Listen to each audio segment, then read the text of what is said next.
Even if id Software's next game won't be another entry in the Doom franchise, we already know that they do plan on making another Doom game at some point in the future. We've already gone over several confirmed facts regarding the next game, like how it will be slightly slower yet more destructive than Doom Eternal, but something we haven't talked about is the general direction of the lore and story.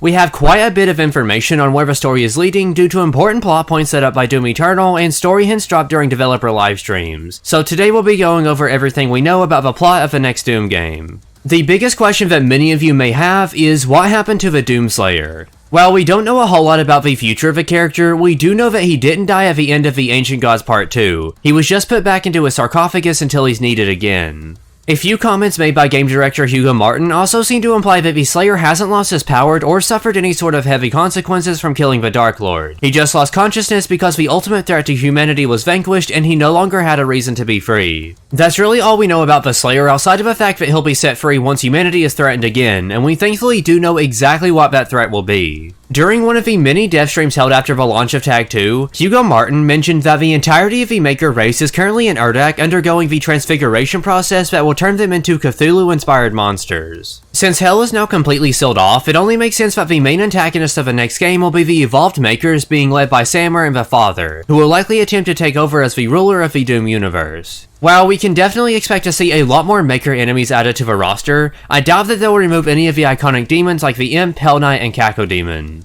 These enemies are just way too iconic to leave out of a Doom game. It wouldn't feel right if every demon we know and love was replaced by a cheap knockoff. id Software has a lot of respect for their own franchise, and I can't really see them abandoning the traditional demons, but I also can't see them opening Hell back up just for the sake of keeping the classic enemy roster. So, how can they put demons into the next game without ruining the ending of Tag 2? There's definitely several ways they could do it, but my best guess will be introducing new versions of the demons that are infused with Maker DNA. Maybe after the demons were set free in Urdak, the Makers captured and experimented on various demons to the point that they were more Maker than demon, allowing them to remain in Urdak instead of being returned to Hell. This could also be used to explain how these demons are now controlled by the Father. It's an easy way to get around the limitations set by Tag 2's ending while also creating convenient plot devices. It would also just be cool to see iconic Doom demons get crazy redesigns similar to Samur's final form in Tag 1. They could easily end up being some of the best enemies we've ever seen. This also gives them an excuse to overhaul the demons with new, more powerful attacks to go along with their enhanced Maker DNA.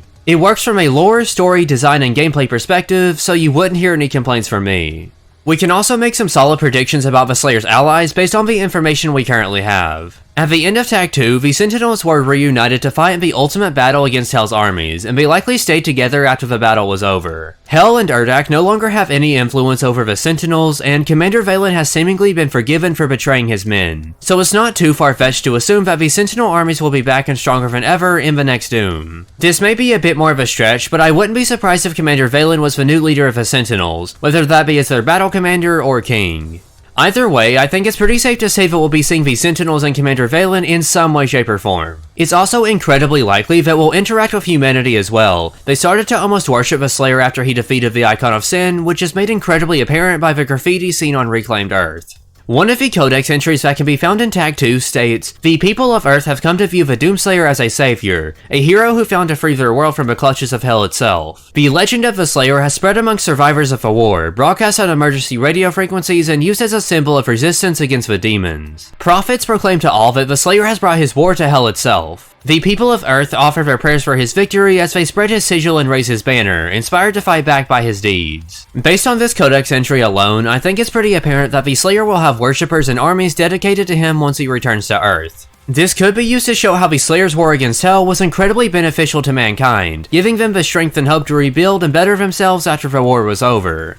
It will also give the Slayer even more motivation to fight against the forces of evil. He now has an entire planet full of followers to protect. The intern will undoubtedly be amongst those followers. He was a huge fan favorite character, and I just can't see him being left out of the next game. When he does inevitably make a comeback, he'll likely be much older and more mature than he was when we last saw him. There needs to be a considerable time gap between the ending of Tag 2 and the beginning of Eternal's sequel, so that the ending still carries the same impact. It would absolutely lessen the weight of a Slayer being resealed if he was set free just a few years later. Because of this time gap, the intern will have aged quite a bit, although I don't think that will be too much of an issue for most Doom fans. Alright, we've established the protagonists and enemies, so let's put the story together. The story will likely follow the same format that every Doom game has followed before. Evil will rise up and threaten humanity, the Slayer will overcome this evil throughout an innovative campaign, and then evil will be defeated at the end of the game. This time around, the evil we'll be facing is confirmed to be an evolved version of the Makers, which will likely be led by Samur and the Father. The Makers will attempt to reclaim the Doom universe and fill the power vacuum left by the Dark Lord, and since this will inadvertently put humanity in danger, the Slayer will be set free to stop them. As always, he'll be mostly successful in his mission after fighting through endless hordes of demons and Makers across a full single-player campaign, although he won't do it alone.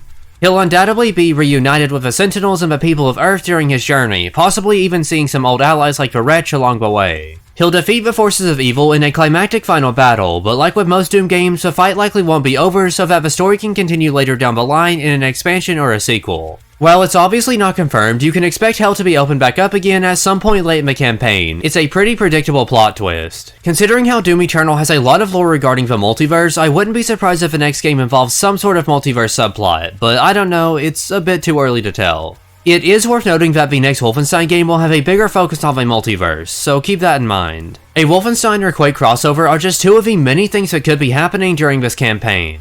If they end up making a new Quake game as their next title, tying the three franchises together would be a dream come true for a lot of people.